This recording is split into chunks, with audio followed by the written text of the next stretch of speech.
Доброго воскресного вечера. На телеканале БСТ время подводить итоги недели. В студии Анастасия Чайбаева. Сейчас коротко о том, что ждет в выпуске. Выборы в особом режиме из-за пандемии коронавируса. Избирательный процесс в республике растянули на 3 дня. В связи с сложившейся ситуацией, хотелось бы, чтобы было поменьше народу. Жители Башкортостана выбирали муниципальных депутатов, а параллельно шли дополнительные выборы в Государственное собрание республики. Есть несколько жалоб, обращений, их 18 на данный момент. Поворот не туда. Фура, слетев с обрыва, застряла во враге, а вместе с ней и водитель. Аллах, нормально обошло. Железка, страховку есть, что сделать. Мужчина 3 недели сторожил транспорт, и все это время ему помогали неравнодушные люди, вызволяли всем миром. Всех благодарю, приношу свои глубочайшие извинения. Адрес не существует. Дома, которых нет на карте. Жители не могут ни подключить газ, ни получить справку. Нигде нас не видят. То есть нету адреса, я не могла застраховать машину. Администрация сельсовета утверждает, что не может признать недвижимость, так как земли украдены у района более 10 лет назад. Кто виноват во всей этой ситуации? Кто продавал-то? Вот если вы уберете, я вам скажу. Народная музыка вне времени. Сердце Евразии вновь забилось в Башкортостане.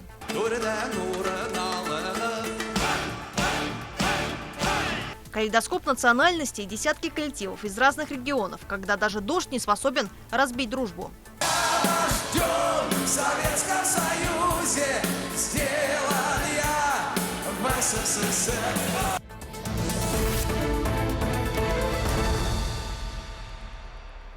В республике закрылись избирательные участки. Члены комиссии ведут подсчет голосов. Напомню, еще 11 сентября стартовало досрочное голосование в Башкортостане. Жители республики выбирали муниципальных депутатов. Также проходили дополнительные выборы в Госсобрании Башкортостана. Из-за пандемии коронавируса избирательный процесс растянули на 3 дня. О предварительных результатах в материале Екатерины Тимиряевой. В единый день голосования в Башкортостане прошли 200 избирательных кампаний. Это дополнительные выборы в Государственное собрание республики, а также выборы муниципальных депутатов. Как сообщили в региональном ЦИКе, ровно в 7 часов утра 13 сентября открылись 3011 участков. В списке избирателей 2 294 480 человек. Первый избиратель в деревне Чингизово Баймакского района пришел уже через 10 минут после открытия. Эти выборы Нурия Султангельдина запомнит надолго, ей вручили сувенир. Всего же в районе в единый день голосования образованы 80 УИКов. Я студентка Башкирского государственного университета, второкурсница филологического факультета. Сегодня пришла голосовать уже во 2-й раз. В 1-й раз я голосовала за поправки Конституции. Изъявили желание выдвигаться всего 32 человек. И есть и самовыдвиженцы, есть от партии «Единая Россия», «Справедливая Россия», коммунисты, коммунистическая партия и ЛДПР. В Кумертау выборы депутатов местный горсовет. Работали 26 избирательных участков. Самыми активными оказались жители частного сектора. Коллектив детского дома голосовал на рабочем месте. Члены УИК прибыли сюда с переносной урной. Наши сотрудники все с удовольствием проголосовали. Все очень рады были, что к нам приехали на рабочие места непосредственно. 7 человек у нас на смене, 7 человек проголосовали. В Иглинском районе открылись 42 участка. В списке избирателей более 46 тысяч человек. Людмила Кухтина призналась, что всегда мечтала первой проголосовать на выборах, и сегодня это получилось сделать. Я всегда относилась очень ответственно к выборам, потому что более 15 лет была председателем участковой избирательной комиссии, и никогда не удавалось, потому что я была на другом участке, первой проголосовать. Наконец мне это предоставилась такая возможность, я пришла заранее, так сказать, прям что, не специально первой, но так получилось, я проголосовала впервые первой на этом избирательном участке. Свой выбор сделал и глава администрации Иглинского района Николай Самойленко. Он выразил надежду, что избранные депутаты оправдают доверие земляков.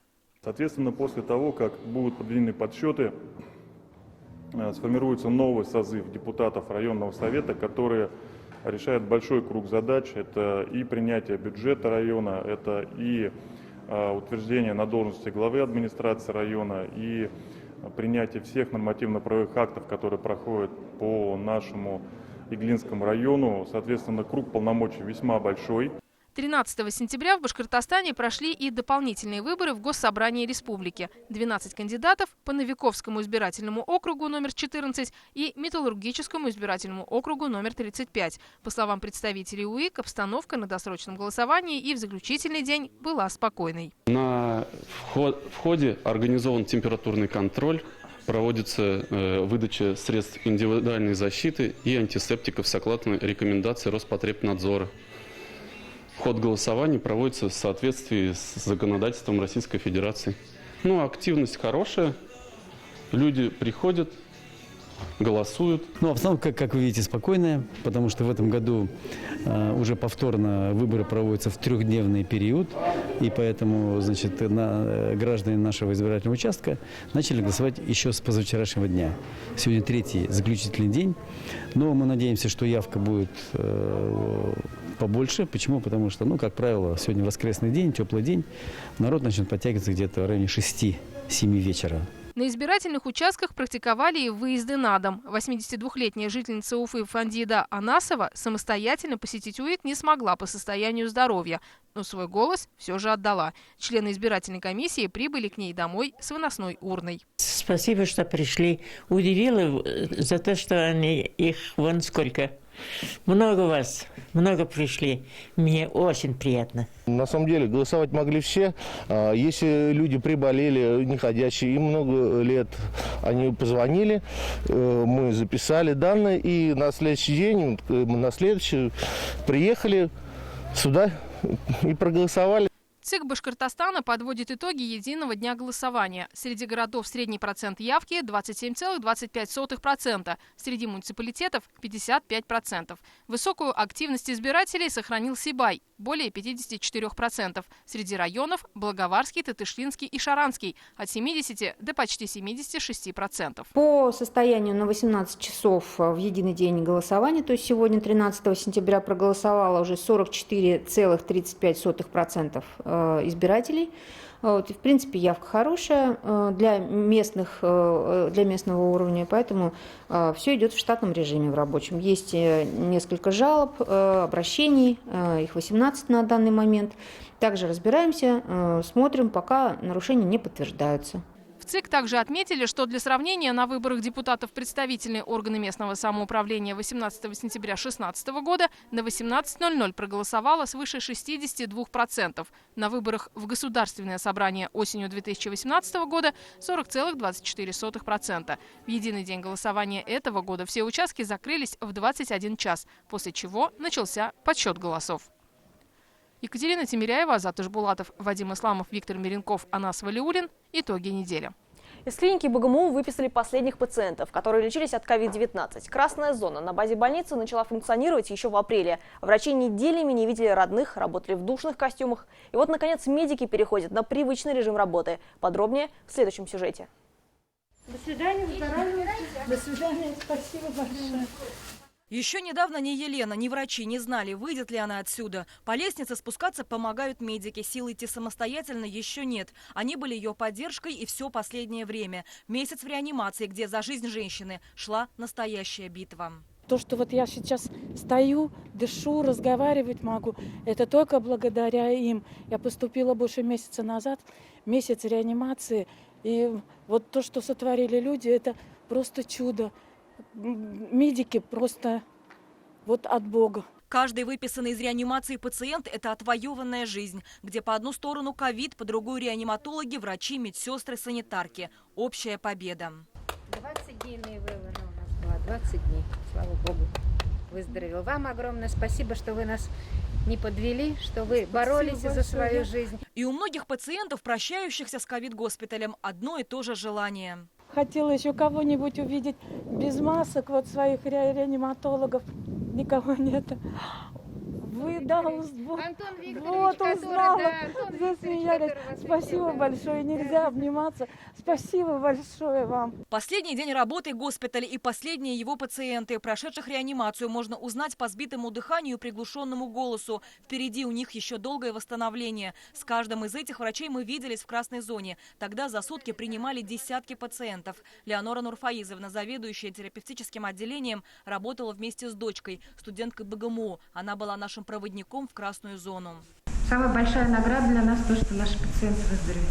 Тогда никто не знал, сколько еще смен придется проработать в душном костюме, сколько пациентов вытащить с того света, а со сколькими, к сожалению, попрощаться. Слезы и тогда, и сейчас. Здесь от радости наворачивается. Но были случаи, когда реально мы плакали, когда руки опускались, когда видели, что мы пытаемся лечить, а лечение не работает. Вот как говорится, и это было много-много раз, что они сейчас слезы радости, слава Богу, что у нас получилось, что мы смогли спасти этих людей. Врачи вернутся к лечению обычных пациентов и продолжат исследовать COVID-19. Вместе с коллегами из Китая и Германии медики будут изучать патогенез и особенности коронавируса. 8 версий клинических рекомендаций по лечению ковид были выпущены Минздравом, и их содержимое от 1 к 8 оно претерпело значительные изменения. Очень много нового мы встретили, которые опровергают те аксиоматичные вещи, которые уже были постулатами в нашей медицине. Почему? То есть здесь мы где-то лечили не благодаря, а вопреки, приходилось что-то импровизировать. Сейчас нужно это понять и подвести какую-то научную основу. Вот так раньше выглядел коридор. Все заставлено средствами защиты. Холл полон врачей. Кто-то постоянно собирается в красную зону. Сейчас медики, если и надевают костюмы, то только для того, чтобы привести корпус в порядок. Пациентов там больше нет. Руслан Гумеров, старшей смены, ушел в свою первую вахту через неделю после рождения 6-го ребенка. Назвали Рахимом. Сейчас ему почти полгода, и большую часть времени его отец провел на работе, в том числе в командировке в Карачаево-Черкесии. Единственный мой ребенок, который я не вижу, как быстро он растет. То есть, если предыдущих детей я видел каждый этап развития, то у этого только отрывками и все. Доча, привет! У меня доченька. Я уже все, сегодня чемодан собираю. Видеосвязь для них была единственной возможностью увидеться с близкими. Эти кадры мы делали перед окончанием очередной вахты. Чемоданы тогда собирали на 2 недели. Самоизоляция, а потом обратно в госпиталь. Татьяна Демьяновна – старшая медсестра. 60 лет, возраст которой ей никогда не дашь. И впервые свой день рождения она встречала не дома с семьей, а на работе с коллегами. За эти 6 месяцев для нее, как и для ее коллег, многое было впервые. Да, вот первый год, когда я не провожала внуков своих на 1 сентября, первый год. Сейчас уже девочкам сказала, нашим, которые сейчас уже расстаются, да, то, что раньше мы проходили мимо, просто здоровались, то есть культурно друг к другу обращаясь, да, а сейчас мы друг друга знаем, и мы теперь знаем, кто чего стоит. Они проработали как единое целое. Вот всегда было и плечо, всегда была поддержка. Может быть, поэтому так тяжело прощаться. Никогда они еще не были настолько близки друг с другом. И выражение «как одна семья» теперь не просто красивая фраза. Почти полгода бок о бок вместе в первый раз шли в красную зону. Вместе учились работать в защитных костюмах и улыбаться пациентам глазами. Они разойдутся по своим отделениям. И вроде бы казалось, работать будут по-прежнему в одной больнице. А слезы все равно предательски лезут наружу.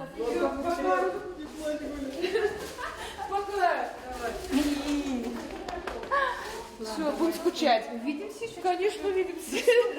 Хорош, так тяжело. Динара Таймасханова, Анастасия Личубаева, Булат Садриев. Итоги недели. Новая ледовая арена, конноспортивный комплекс и еще одна субсидия. Ради Хабиров с рабочим визитом посетил Баймакский район. Анонсировано начало строительства многих объектов. Кроме того, глава республики обсудил с фермерами проблемы коневодства. Не обошли стороной и достаточно острые вопросы, такие как золотодобывающие карьеры. Руководитель региона пообщался с местными жителями, которые пожаловались на предпринимателей. Об итогах поездки в материале Артура Шамсудинова. Баймакский район впору называть новым Клондайком. Правда, шансы озолотиться есть разве что у избранных. Впрочем, не только этот вопрос волнует жителей. Сельчане жалуются, что скоро карьеры подберутся вплотную к их домам, уничтожив пастбища и источники питьевой воды. Золотодобытчики выкапывают огромные котлованы, но о рекультивации даже не думают. То, что вокруг Косии находится, я попрошу прокуратуру, чтобы она проверила выполнение лицензионных требований. Значит, вот то, что касается к деревне, там на 100 метров подошло, это мы остановим. Да, это точно пускать не надо. Так? Несмотря на богатую на драгоценные металлы землю, в селах нет ни нормальных дорог, ни медпунктов, ни даже газа. Ради Хабиров поручил проработать эти вопросы и, в частности, возвести ФАП в деревне Большебасаево в 2021 году, а также построить 12-километровый участок дороги от села Кусеево до Халилова. Давайте отпроектируем, поднимем насыпь, настоящий Юлбулаев. Много наболевших вопросов связано с коневодством. Фермер Фирдаус Халимов, ветеран нефтянки, теперь производит кумыс. Предприниматель намерен построить убойный цех для изготовления мясных деликатесов. Объем инвестиций 15 миллионов рублей. Руководитель региона предложил фермеру принять участие в новой республиканской программе, которую разрабатывает Минсельхоз. Она предполагает субсидирование до половины затрат на приобретение оборудования для глубокой переработки сырья. С Москвы, потом из Петербурга, из Уфы, также из Сибири.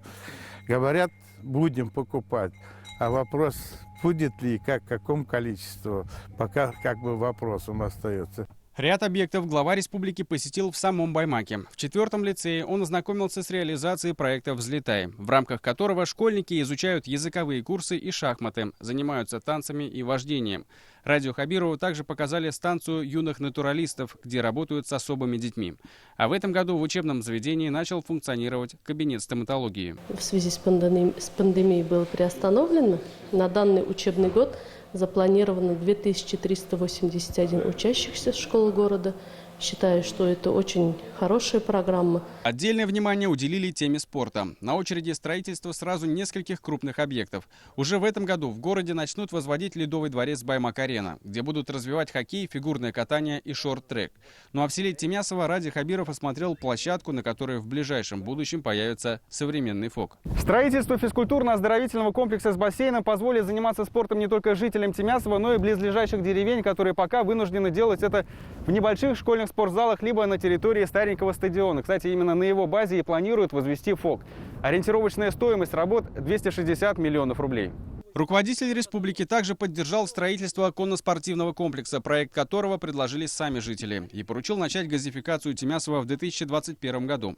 Впрочем, по-настоящему теплый прием радио Хабирову оказали в селе Яратово. Праздничный повод – открытие фельдшерско-акушерского пункта и не только. Один из сельчан отметил, что эту деревню столь высокопоставленное лицо посещает впервые за всю историю. К собравшимся глава Башкортостана обратился на родном языке.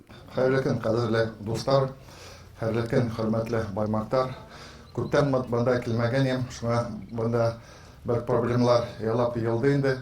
Шуңа уйлыйм, бүген бергә киңәшмә төзеп, бергә уйлайык, монда эшләргә кирәк, нидә ярдәм безнең республикадан безгә кирәк булыр. Шулай матур итеп бүген ФАПны асайык, алардан минем монда көн саен эшләйм, бер харалар килеп сыкса, мин мондайым, әйдәгез бергә күнешә алайык. Я знаю, уже мне глава потихонечку, мы едем, глава потихонечку говорит, Ради Фаридович, здесь газ нам нужен. Значит, нужен, будем потихонечку решать. Поздравляю, давайте башлаем.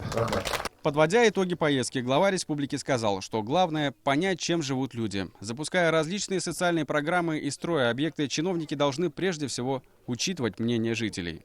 Артур Шамсудинов, Артур Ханов, Марат Юнусов и Игорь Иванов. Итоги недели. В Башкортостане снизят уровень бедности в 2 раза. Республика стала пилотным регионом, где реализуется проект «Социальный контракт». Его уже подписали почти 3000 человек. Это малоимущие семьи и одиноко проживающие граждане, доход которых ниже прожиточного минимума. Суть соцконтрактов – дополнительной целевой финансовой поддержки для выхода людей из сложной жизненной ситуации. Срок контрактов в каждом случае индивидуальный – от 3 месяцев до года. В течение этого времени нуждающиеся будут получать материальную поддержку. Эти средства можно направить на дополнительное образование, открытие собственного дела или использовать во время поиска работы. В связи с коронавирусом мой муж потерял работу, и у меня возникла необходимость тоже трудоустроиться. Я встала на учет в службу занятости. Специалист службы занятости мне позвонила и предложила подписать социальный контракт. Суть контракта в том, что когда человек трудоустраивается, то дополнительно к его заработной плате будет начисляться еще 10 000 рублей. В Иглинском районе жильцы не могут получить адреса на свои дома и, как следствие, подключить газ, оформить справку, страховку. Акбердинский сельсовет не выдает документы собственникам домов в коттеджном поселке Белая усадьба, расположенном недалеко от деревни Шипово. Земли, полученные незаконно, считают в местной администрации. Куплены официально, дома построены тоже, но вот еще в 2008 году их просто украли у района, говорят в сельсовете. И вовсе это не коттеджный поселок. Подробности далее. Мне нужно было застраховать по ОСАГО машину. Я ездила неделю, наверное, из одной страховой компании в другую, и нигде нас не видят. То есть нету адреса, я не могла застраховать машину. Точно так же их не может найти скорая помощь или такси, платежки и штрафы до них не доходят. Но радоваться тут не стоит, платить все равно приходится. Проблема и с тем, чтобы отправить ребенка в школу. Жильцы не могут получить нужные справки. Но больше всего их пугает то, что погода в доме этой зимой может быть такая же, как за окном. Дом построен и оборудован под газовое отопление, а газ не подключают из-за того, что не выдают справку. То есть все мы взяли, прошли все инстанции, везде нам утвердили. То есть нам нужно только от сельсовета взять справку о присвоении адреса. Ну, ФИАСе, да. То есть они дают справку на основании ФИАСа. Мой адрес не дом и не улица, мой адрес Иглинский район. Это все, что остается говорить жителям коттеджного поселка Белая усадьба. Еще недавно здесь были адреса. Вот по эту сторону Сиреневый бульвар, а уже в эту Абрикосовая улица. Но из федеральной информационной адресной системы исчезли все номера домов и улицы. Фактически для организаций, ведомств и компаний жители не существуют. Земельные участки куплены официально, сделки зарегистрированы, но администрация Акбердинского сельсовета с этим не согласна. Да, жильцы все приобрели честно, загвоздка в другом. Они говорят, что в 2008 году якобы земельные вот эти участки были приобретены неправильно. Незаконное приобретение земель, и никаких справок мы вам не выдадим. Мы, опять же, пошли в Росреестр, пошли в налоговую, где нам сказали, что все у нас законно, никаких обоснований отказать нам нет. Каким образом земли в 2008 году были оформлены в Росреестре – отдельная история, говорят в администрации Акбердинского сельсовета. Но все это можно сравнить с покупкой угнанного автомобиля. Если в последующем он был приобретен честно, его прошлое от этого не меняется. Взглянуть на историю, говорят в сельсовете, нужно с самого начала. И мысленно зачеркнув надпись «Коттеджный поселок Белая усадьба». Истинное наименование чуть менее аристократично – дачное некоммерческое товарищество «Новый сад». И земли у района, говорит юрист, были украдены. Кто виноват во всей этой ситуации? Кто продавал-то? Вот если вы уберете, я вам скажу. Чем смущает камеру? Вы же спрашиваете подноготную администрацию 2008 года. Я тогда не работал. Я слышал, у меня есть определенная информация, есть. Но она не проверенная, чтобы мне завтра потянули и сказали, Радух, как так получилось? Дальнейший разговор по просьбе нашего собеседника остается за кадром. Но вот документально подтвержденные факты. В далеком 2008-м, когда в администрации работали другие люди, некая Мансурова смогла получить 303 садовых участка. И сделано это, считают в сельсовете, с нарушениями. Земля для дачных товариществ выделяется под количество граждан, но их списка предоставлено не было. ДНТ просто получает от администрации Иглинского района участки. Земля, кстати, сначала была в категории сельхозназначений. А вскоре несколько учредителей дачного товарищества безвозмездно передают ее Розе Мансуровой. Среди участвующих в сделке ее мама Гульсум Мансурова. Женщине повезло с землей и с родственниками среди ее родни и жена тогда еще действующего главы Иглинского района Ришата Исхакова. Вскоре Мансурова открывает ИП и начинает продавать участки по 500 тысяч рублей за штуку. Ворует земельные участки у администрации района и у сельского поселения и продает их. На сегодняшний день 150 миллионов причинен ущерб. Чувствуете разницу? 150. Это не 500 тысяч за один участок. Вот как у нас глав сельских поселений сажают. 500 тысяч, незаконная выписка, посадили голову. А здесь 150. 150 миллионов. Мы на эти деньги могли бы обеспечить граждан и дорогами, и социальное обеспечение, значит, малоимущих. Все что угодно. Но у нас этих денег нету. Похожая ситуация была несколько лет назад в Уфимском районе. Там дома в итоге снесли. Администрация Акбердинского сельсовета предлагает другой вариант – сделать все по закону, заново. Взять сначала земли в аренду администрации района, а затем оформить в собственность бесплатно. А с продавцов потребовать свои деньги обратно. Но вот администрация Белой усадьбы с таким развитием событий, естественно, не согласна. Непонятна нам вообще логика их, потому что даже суд, отказывая им в иске, он сказал – администрация сельского поселения даже не является уполномоченным органом для изъятия земельных участков. То есть даже начать с того, что они не уполномочены эти намерения заявлять, не говоря уже о правовых каких-то причинах. Логичным образом может стать вопрос о превышении полномочий администрации и преследовании своих собственных интересов. Землю и вправду сельсовет изъять не может, ведь выдавала ее районная администрация. Поэтому второй иск составляют совместно. Сельсовет уже обращался с заявлениями в правоохранительные органы. Юристов ответ удивляет. Районная прокуратура коррупционной составляющей не видит. Заложниками же ситуации стали жители, те, кто ничего и не нарушал. Поворот не туда. Дальнобойщик из Азербайджана больше 3 недель ждал помощи на трассе Уфа-Инзер. Из-за отказавших на спуске тормозов водитель фуры не справился с управлением на крутом повороте, известном как тещин язык, и сорвался во враг. Все это время ему помогали проезжающие мимо водители, оставляя еду и воду. А местный предприниматель и вовсе приютил дальнобойщика и вызвался вытащить фуру из оврага. К операции спасения присоединились и другие неравнодушные. Подробности у Азата Садреева. Дальнобойщик Маис Мамадов не ожидал, что его пребывание в Башкирии затянется на столь длительный срок. С 21 августа он жил в Белорецком районе, курсируя между селом Инзер и оврагом на тещином языке, куда его фура слетела после отказа тормозов. Накладки поменяли, машина в технически хорошем состоянии, просто шланг оборвался у меня. В результате фура, груженная 20 тоннами оцинкованных ведер, набрала скорость на спуске, столкнулась с легковым автомобилем и, пробив ограждение, сорвалась во враг. Пролетев пару десятков метров, грузовик ударился о скалу и, снеся несколько деревьев, остановился посреди небольшой горной речки. Маис лишь чудом остался жив, но повредил ногу. С трудом выбравшись из покореженной кабины в шоковом состоянии, не чувствуя боли, он побежал наверх. Больше всего мужчина испугался за жизни людей в легковом авто. Я побежал наверх, смотрю, машина стоит, женщина, мужчина нормальные, в сознании все были. Ну, девушка ногу что-то повредила, там забинтовали, скорая помощь приехала. Я отказался от скорой помощи.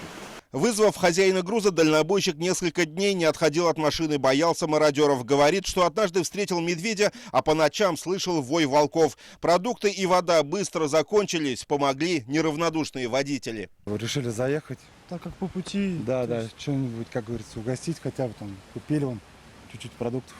Это как водительская солидарность получается? Ну, да, конечно, сами водители, сами ездим тоже по городам, как бы по России тоже бывает. Лишь когда фуру разгрузили, дальнобойщик на попутке отправился за медпомощью в Инзер. Его приютил у себя местный предприниматель Рим Искаков. Жители обеспечили водителя всем необходимым. За это Маис им безмерно благодарен, но гостеприимными оказались не все. Из-за груза мы тут стояли, сидели, потому что грузы надо было охранять. Тут 2 дня не были, я приехал, тут автономку у меня сняли. Ну ничего, да, этот самый, домкрат с этого багажника у меня вот сняли. Но это не сильно расстроило дальнобойщика. Все 3 недели он сожалеет лишь о том, что в суматохе не успел записать телефонные номера водителя и пассажиров легковой машины. Он очень хочет проведать их и извиниться за происшествие. Дай Аллах, все нормально обошлось. А железки, страховку есть, машину сделать. Я просто не мог до них позвониться, не мог их номера спросить, что, как, что. Тещин язык – самый опасный поворот на трассе Уфа-Инзер-Белорецк. Серьезные аварии происходили здесь и раньше. Во овраге до сих пор можно найти обломки машин. Буквально за доли секунды дальнобойщику пришлось принять непростое, но единственно верное решение – уйти во овраг вместо того, чтобы пытаться войти в поворот с неработающими тормозами. В этом случае многотонная фура просто бы перевернулась, и тогда жертв ДТП было бы не избежать. Мучения дальнобойщика закончились в минувший четверг. На место происшествия из Уфы прибыли 2 единицы спецтехники, которые, зацепив разбитую фуру тросами, вытащили ее из оврага. Весь процесс занял несколько часов. Все, фуру вытащили наверх. Теперь Маису предстоит долгий и дорогостоящий ремонт, но самое страшное уже позади. Дальнобойщик записал видеообращение к тем, кто поддерживал его все эти дни. Всех благодарю, приношу свои глубочайшие извинения за предоставленную такой неловкую ситуацию, трудности. Да, так что все хорошо, дай Бог нам возможность как бы отблагодарить вот это самое, сделать вот работу, и все нормально будет. Тоже как-то свою помощь, если будет, окажем. Происшествие на тещином языке сплотило людей вокруг беды одного человека. Благодаря неравнодушию остальных дальнобойщик смог дождаться помощи и теперь хочет непременно найти и проведать других пострадавших в этой аварии. Азат Садреев, Артур Елаев, Виктор Демидов. Итоги недели. Белорецкий район. А сразу после итогового выпуска новостей смотрите специальный репортаж Юлии Нигматуллиной «Феномен Цоя». Пригласить легендарную ленинградскую группу «Кино». 3 дня Цоя в Уфе. Какая трагедия разыгралась на фоне гастролей рок-легенды в башкирской столице. Нашел самострел. Он пытался, наверное, убить этого подонка. 30 лет без Цоя. О чем написал кумир миллионов в своем письме уфимской поклоннице. Здравствуй, Леся. Спасибо тебе большое за доверие. Дальше меня задавили, и я через какое-то время только очнулась, там где-то сзади в толпе. Что запомнили музыканты, выходившие на одну сцену с группой «Кино»? Он, во-первых, сам он постоянно рвал струны на гитаре.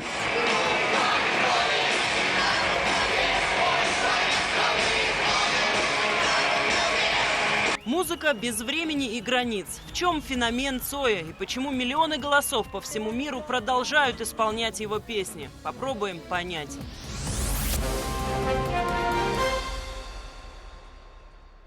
И сейчас о событиях, без которых картина недели была бы неполной, новости короткой строкой.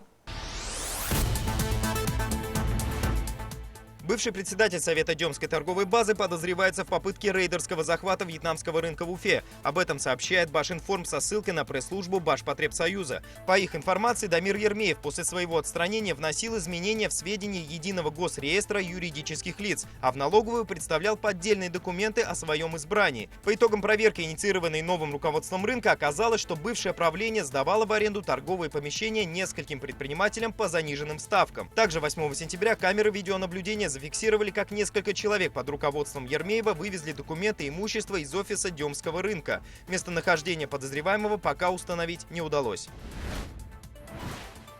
В Башкортостане вновь заработают молодежные клубы, кружки и спортивные секции. Это случится 15 сентября. Соответствующие изменения утвердил глава республики. Согласно им, при соблюдении определенных условий можно проводить матчи футбольной премьер-лиги, КХЛ и другие игры в рамках чемпионатов России среди профессиональных команд. Взрослые спортсмены смогут принять участие в соревнованиях, включенных в календарный план Минспорта России. Кроме того, на следующей неделе начнут работу театрально-концертные организации и дома культуры.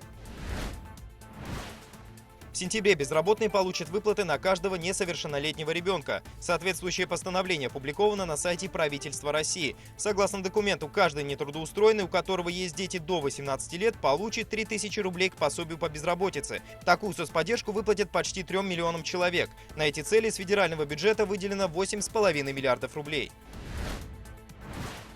В республике закрепят право детей на дневной сон. Депутаты Госсобрания планируют в сентябре принять закон о тихом часе. Они предлагают запретить проведение шумных ремонтных работ в многоквартирных домах и общежитиях в период с 13 до 15 часов. В это время обычно спят дети. Для нарушителей спокойствия могут ввести штрафы. Исключение сделают для новостроек. Тихого часа в таких домах не будет 1,5 года с момента ввода в эксплуатацию.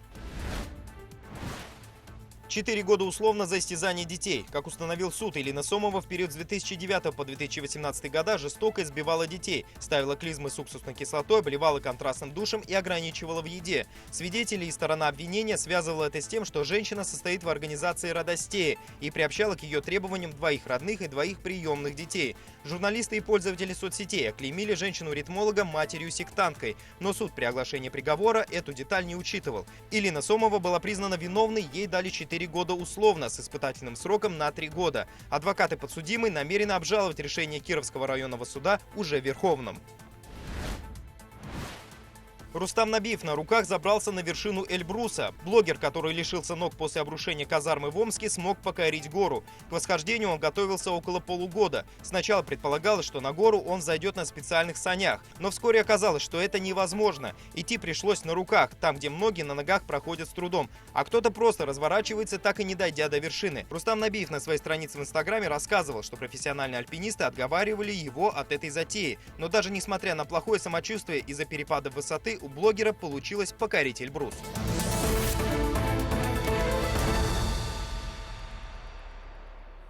Сердце Евразии все-таки забилось в этом году в Уфе. Ежегодный фестиваль проводят летом, но из-за пандемии проведение праздника было под вопросом. Однако организаторы предприняли меры безопасности. В амфитеатр за Конгресс-холлом пускали только в маске после проверки температуры.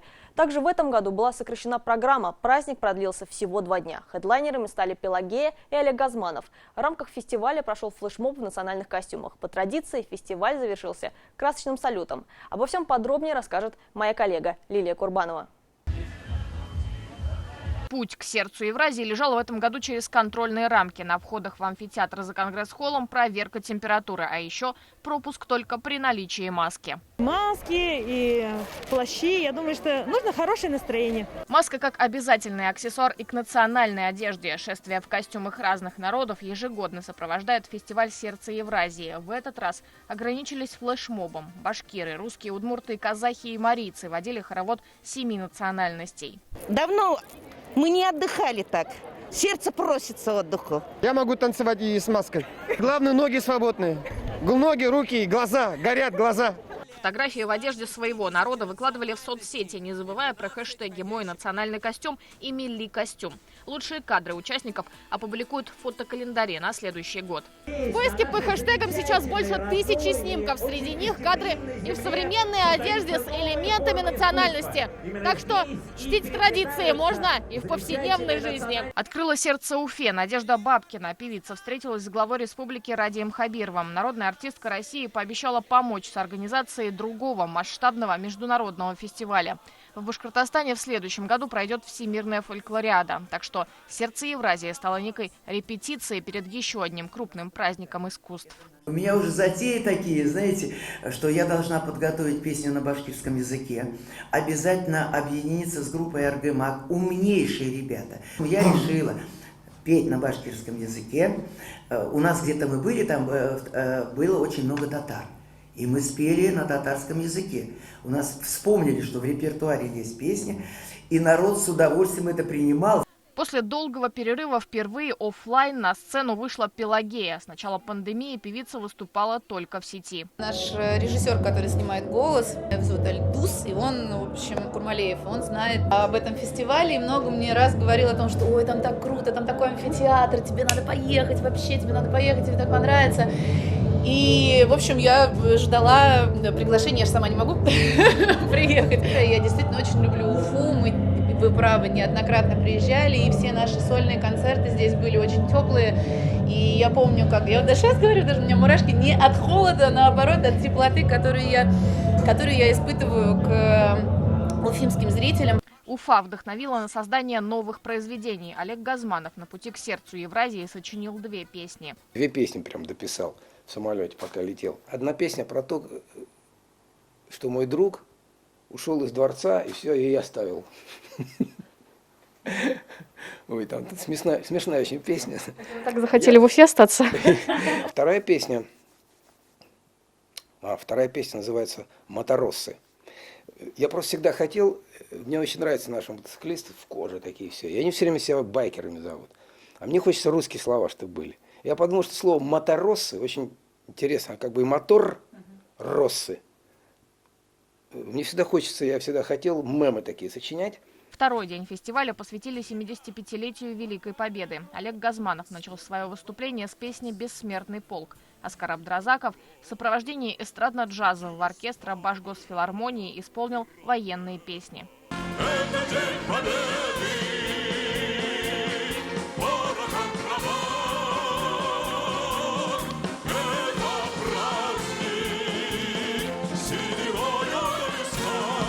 В этом году поменялось и техническое оснащение. Звук стал чище. Не только слышать, но и видеть. К сцене добавили подиум, установили больше 200 квадратных метров экранов. Конфигурация по звуку немножечко изменилась. Портальные системы Main вынесены вперед. То есть они находятся спереди баннера, а не внутри, так сказать. Из-за этого звук играет гораздо чище, интереснее. Плюсом конфигурация сабвуферов, она тоже изменилась. У нас сейчас есть не только внизу, как привыкли все ставить, то есть сабвуферы стоят внизу, они еще и висят на высоте. В общей сложности, по подсчетам организаторов, в сердце Евразии в этом году побывали больше 30 тысяч человек. Не помешала даже непогода. Впрочем, это уже почти традиция. Несколько лет дождь сопровождает фестиваль. И уфимцы подготовились, чтобы оставить этот день в своем сердце. Мы знали, что будет не очень хорошая погода, поэтому мы с собой взяли зонтики, взяли туристические пенки и пирожки. Нам мама напекла пирожки. Лилия Курбанова, Азамат Мухаммедшин, Вадим Исламов, Станислав Птица. Итоги недели. В Уфе появился двухэтажный экскурсионный автобус. В нем возят туристов по историческим местам центра столицы. Ранее в стране прокатиться на даблдекере можно было в Москве, Санкт-Петербурге и Казани. Теперь с нового ракурса можно увидеть и Уфу. В первый рейс отправилась и наша съемочная группа.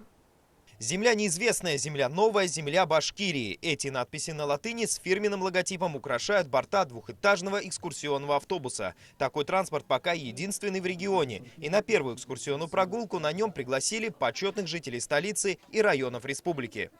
Приятно очень сознавать, что нас все-таки позвали, оценили нашу трудовую доблесть. Мы частица нашей Уфы. На какой этаж пойдете смотреть? На второй этаж, однозначно. На второй этаж, потому что на втором этаже очень лучше видно все равно. Автобус стартовал от гостиного двора, а далее по маршруту улицы Ленина, Карла Маркса, Мажита Гафури, Заки Валиди. На каждой из них есть здания, которым не одна сотня лет и которые хранят историю Уфы. С правой стороны вы увидите бывшую Уфимскую духовную семинарию. Это среднее учебное заведение, которое было открыто в 1800 году и почти 110 лет просуществовало до 17 года. Где-то происходили значимые события республики, а где-то жили и творили выдающиеся личности. Кроме того, экскурсия проходит и через новые объекты города. Например, набережную реки Белой. Для нас это как бы открытие новой, молодой, прекрасной Уфы. Как будто вся она настолько обновлена и прекрасна, что просто диву даешься, хотя мы всю жизнь здесь и прожили. В восторге и от экскурсии, и от того, что мы увидели. Скорость автобуса всего около 30 км в час, чтобы туристы смогли рассмотреть объекты и сделать фотографии. Прокатиться на даблдекере смогут и люди с ограниченными возможностями здоровья. На первом этаже предусмотрены места для инвалидных колясок. Всего же 59 мест, из них 43 на втором этаже. Задняя часть второго этажа закрыта сдвижным тентом. При необходимости он открывается, и здесь появляется открытая с 3 сторон площадка. Поэтому у туристов будет прекрасная возможность сделать незабываемые снимки. А благодаря современным системам отопления и кондиционерам автобус может курсировать круглый год. В Госкомитете по туризму республики отметили, что при необходимости парк даблдекеров может увеличиться. Пока это пилотный проект. Маршрут будет проходить, значит, порядка где-то около 2 часов, где-то 12-15 километров продолжительность маршрута. Уфа стала 5-м городом Российской Федерации, где реализовываются именно такие автобусные двухэтажные маршруты. Москва, Санкт-Петербург, Казань. Вот буквально в этом месяце реализовывается проект в Нижнем Новгороде. В первую неделю работы автобус возил с бесплатными экскурсиями многодетные семьи, детей-инвалидов и детей, оставшихся без попечения родителей. В штатном режиме автобус начнет курсировать с 15 сентября. Стандартная цена билета – 350 рублей. Его можно приобрести на стартовой точке – площади Салавата Юлаева. Для льготных категорий граждан есть скидки. Кстати, в автобусе планируют внедрить и программу автогида. Возле каждого пассажирского места в салоне есть порт для подключения наушников. Экскурсии можно будет слушать на 3 языках – башкирском, русском и английском. А в будущем к ним добавят и другие, чтобы гости столицы из разных стран смогли познакомиться с Уфой с высоты 2-го этажа. Эмиль Басареев, Артур Ханов, Родион Матвеев и Виктор Демидов. Итоги недели. На этом все. Я с вами прощаюсь. Оставайтесь в курсе событий с телеканалом БСТ. Всего доброго.